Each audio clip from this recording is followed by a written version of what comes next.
السلام عليكم. تعالوا النهارده نعمل بانيه ورز اصفر كده زي ما انتوا شايفين، بتكلفة بسيطة، ولا بيض بقى ولا تعقيد ولا تتبيل لفترات طويلة ولا اي حاجة، ومقرمش زي اللي بينشري من بره. انت هتحبي بعدها اكل البانيه وهتعتمد الطريقة دي. خليكي معايا. هنجيب بقى، لو عندك صدور فراخ هنعملها شرايح كده زي ما انت شايفاني كده يا حبيبة قلبي. ما عندكيش صدور فراخ عادي، اعملي البانيه اللي عندك، كل حاجة متاحة. انا كان عندي صدور، حبيت اقطعها معاكم كده واعملها، لان بصراحه ما بجيب الصدور بتكون احلى كتير من البانيه. هنتبلها بقى يا حبيبه قلبي بتوم باودر وبصل باودر وبهارات فراخ وبهارات والسبع بهارات وشويه كركم وشويه كاري. وهنقلبها كده مع بعض كويس جدا لحد كل الطبقات كلها ما تتغلف. ولو احتجتي لقيت حاجه عايزه وانت شغاله كده، لو احتجت حاجه عايزه ينحط عليها بهارات تاني، كل ما تحتاجي كده يا حبيبة قلبي بهريها. طبعا الخلطة دي من غير ملح، خلينا متفقين، معلهاش اي انواع من انواع الملح، كلها كده بهارات عادية، كمون، فلفل اسمر، كل البهارات اللي عندك حطيها وما تخافيش حاجة كده. وهنحط معاهم نص كوباية لبن كده عشان تطر الفراخ وتخليها كده زي ايه، تشرب التتبيلة، وتكون في التحمير تكون في الاكل تكون طريه طريه من جوه ومقرمشه من بره. هنجيب بقى الشوكه وهنفضل كده ننغص فيها كده كل اللحم كده، بحيث ايه التتبيله تدخل في اللحمه من جوه يبقى طعمها جميل. وهنركنها، احنا مش هنتبلها فتره طويله، احنا هنركنها شويه كده على جنب على ما نحضر الطبقه اللي هتتحمر بيها.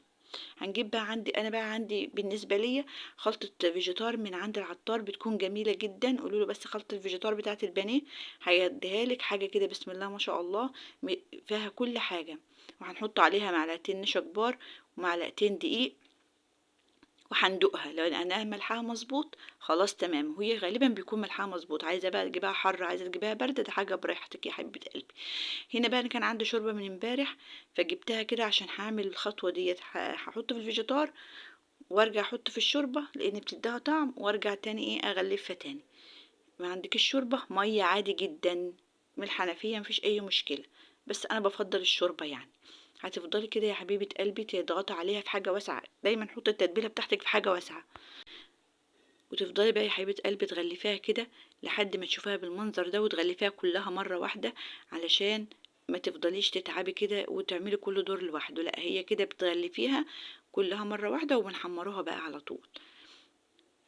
كل حاجة شارحة نفسها قدامك، هتفضلي بقى يا حبيبتي بس افضلي اضغطي عليها جامد وتعملها مرتين، بيكون البانيه في حتة تانية. والله لا تدعولي بعد الوصفة دي، حاجة كده بسم الله ما شاء الله. افضلي كده يا حبيبة قلبي غلفي فيها كده زي ما انا بعمل، وحطيها في الشوربة او المية بتاعتك وارجعي تاني غلفيها. خلصيها كلها بقى مرة واحدة، وتعالي نشوف الخطوة اللي بعد كده ونشوف هنعمله ايه. انا هعمل رز اصفر، عايزه تعملي رز ابيض براحتك، عايزه تعملي مكرونه براحتك، بس انا هعمل رز اصفر معاكي.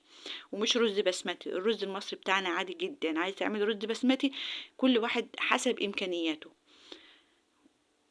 هجيب بقى معلقه سمنه كبيره كده، وهنحط فيها بقى القرفه والكركم والكاري وورق لوري، ونقلب فيها كده حاجة بسيطة، ونحط عليها معلقة، انت عارفين الخلطة دي كلها بتكون عندي خلطة على بعضها، وبنحط على معلقة ملح، يعني الخلطة بتاعتي دي عليها ملح. هحط بقى الرز بتاعي وافضل اقلب كده يا حبيبة قلبي زي ما انت شايفاني، تقليب كويس كده. وهنزوده التزويدة بتاعته المية عادي جدا، وهنركنه على جنب. وهنحمر بقى البانيه عشان هتشوفي معانا احلى بانيه ممكن تعمليه. زودت بقى المية بتاعت الرز معاكي، مقدار الرز يا حبيبة قلبي حط قده مية زي ما انت شايفاني بعمل كده. لو انت لسه بنوتة يعني لسه بتبتدي، هجيب بقى البانيه، هسخن الطاسة بتاعتي واجيب الزيت بتاعي، ونحمر بقى البانيه مع بعض ونشوف النتيجة، وان شاء الله تعجبك بإذن الله الوصفة. وما تنسيش تعملي لي لايك واشتراك وصلي على الرسول. ودايما كده وانت شغالة يا حبيبة قلبي تذكري الله كتير وتقولي يا رب كده، والاكل يكون فيه بركة، لان اسم الله بيخلي في الحاجة بركة وطعم. فما تنسيش طبعا انت دايما وانت واقفة كده في المطبخ مع نفسك تذكري ربنا كتير. وما تنسيش برضو لو الوصفة عجبتك تعملي لي لايك واشتراك، وتدعميني كده بكلمة حلوة منك يا حبيبة قلبي. حمرت بقى البانيه زي ما انتوا شايفين، وهتشوفوا العظمة. والله كان حاجة بسم الله ما شاء الله، حاجة جميلة، وطالع مقرمش من بره وطري من جوه، وحاجة كده هتاكليها هتدعيلي. ما تنسيش بقى يا حبيبة قلبي تقولي رأيك وتصلي على النبي في الكومنتات، وربنا يحسن يا رب ما بين ايديكي. وسلام عليكم ورحمة الله، واشوفكم في فيديو جديد.